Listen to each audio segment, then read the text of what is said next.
Hello again. Several people on the comments here have asked a perfectly reasonable question, which is why I spend so much time talking about black history and why does it matter to me? What difference could it possibly make to me if some people want to believe in black history? Am I obsessed with it? I think the answer is this. As long as people want to follow crank beliefs, whether it's Lobsang Rampa or Eric von Daniken or the Maharishi Yogi or anything else, it doesn't make any odds at all to me. I'm quite happy for them to get on and do that without it being of any interest to me at all. In the case of black history, it's different because it's now affecting a lot of what I do. It's affecting history and archaeology and having a really bad effect on that. And it's also creeping now into mathematics increasingly. And it's causing problems there as well. I'm going to be doing a separate video on that. So essentially, I am concerned with black history because of the deleterious effect it's having on academic teaching in universities and even primary schools. Some years ago, I had a close friend from what was then Rhodesia, and we were watching a television program about the ruins of Great Zimbabwe. And she waxed quite eloquent about this, a little bit indignant. She said, look, there we are. This is what they said that Africans could never build. People were claiming that it was built by King Solomon, and now they're admitting that Africans could build their own cities.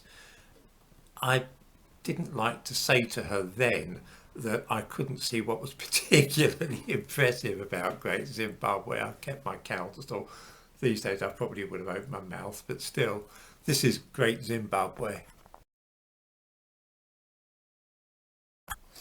I've noticed this aggrieved feeling among a number of Africans with whom I've had dealings, and also people of African heritage, particularly Caribbeans.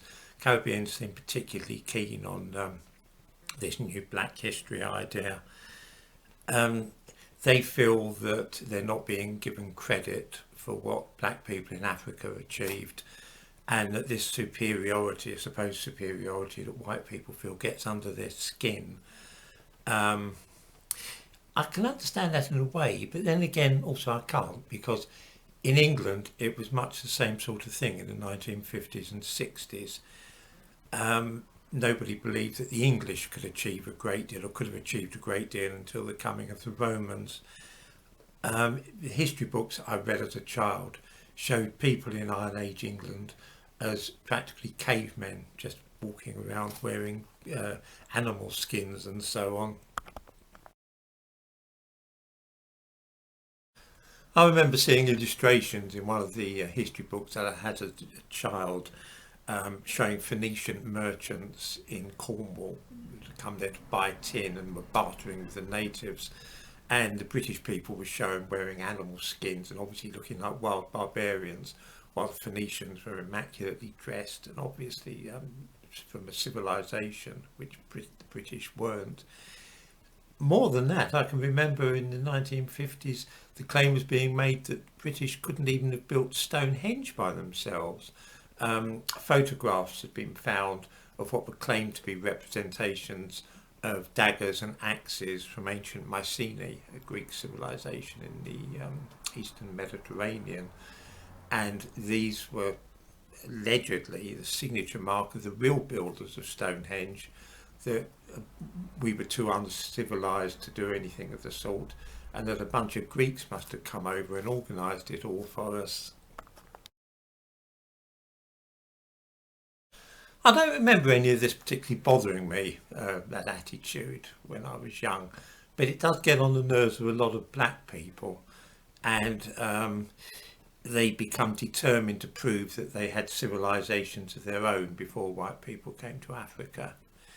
The only way this can be done is by changing the meaning of ordinary English words, and I'm opposed to that sort of thing on principle, but also it can lead to a terrible lot of confusion and misunderstanding. And it means that on this particular channel, in the comments section, a lot of the time we're talking at cross purposes because we're using the same word to mean completely different things. let me see if I can explain what I mean. We all know what dog means. So if I talk about dogs on here, we've all got a mental image. There's no confusion if I say that I saw a dog do so and so. Okay, we know I'm talking about a dog. Let me suppose, for the sake of argument, that someone on here has seen a giraffe and decided to call that a dog instead. Right, well, now this is going to cause difficulties, because if they come on here and talk about a dog browsing leaves from a high tree, we're all going to start scratching our head and wonder what on earth's going on. So using a word that means one thing to mean something completely different when your listeners haven't agreed a convention on this beforehand, is bound to lead to trouble. And this is what's happening currently with the word civilization. It's what you might call the Humpty Dumpty theory of language.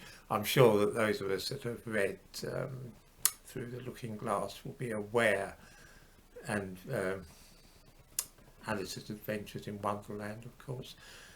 Humpty Dumpty said that words had to mean what he wanted them to mean, but that's not really how we can use language. It does lead to difficulties. The word civilization for a very long time has had a very rough and ready meaning that everybody agrees. When we talk about civilization, we mean features such as an urbanized lifestyle for a large number of people, a written language, monumental architecture, a political system, things like that. These are the traditional features that identify civilization. It's why we say that civilizations started about 4,000 or 5,000 years ago. When it comes to talking of African civilizations, if we judge them by the same standards, before about the 15th century, they were vanishingly rare in sub-Saharan Africa. Some would say non-existent. This has created, as far as I can make out, a kind of cultural inferiority complex in many black people. And since none of us like to see other people feeling bad, standards have been relaxed a little bit in order that Africa can claim that they too had civilizations. It's harmless enough. I mean, it's very patronising, but I mean, it doesn't bother me. The trouble is that it mucks up archaeology and history for the rest of us, and means that we can no longer follow the same framework. People here have often referred to the civilization of Great Zimbabwe. You might have seen it mentioned on the comments. Really, there's no such thing. There's no writing, political system, no cities, urbanization and so on. It's just a bunch of dry stone walling. Okay, let's allow that these walls can be described as a civilization. Let's grant that premise for a moment and see where it leads us. Here's a tower of the fortified walls of Jericho, which date to about 9,000 years before Great Zimbabwe. So let's just look at those for a moment. Obviously, if we're going to call Great Zimbabwe a civilization, we'll have to do the same thing for these remains at Jericho. After all, here's a settlement of thousands of people, perhaps, with stone walls surrounding it, towers. It's more sophisticated than Great Zimbabwe. The tower at Great Zimbabwe is simply a solid enclosure. It's got no internal structure. The tower that we saw at Jericho has a staircase and a doorway and so on.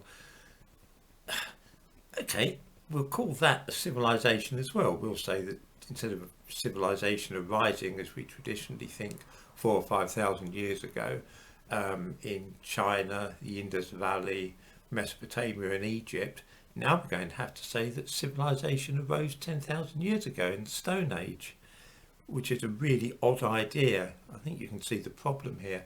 And it's all been caused by a really worthy idea of not upsetting anybody. I'm going to make a second video about this subject because it's very important, and a lot of historians and archaeologists are getting a little bit edgy about it as it happens.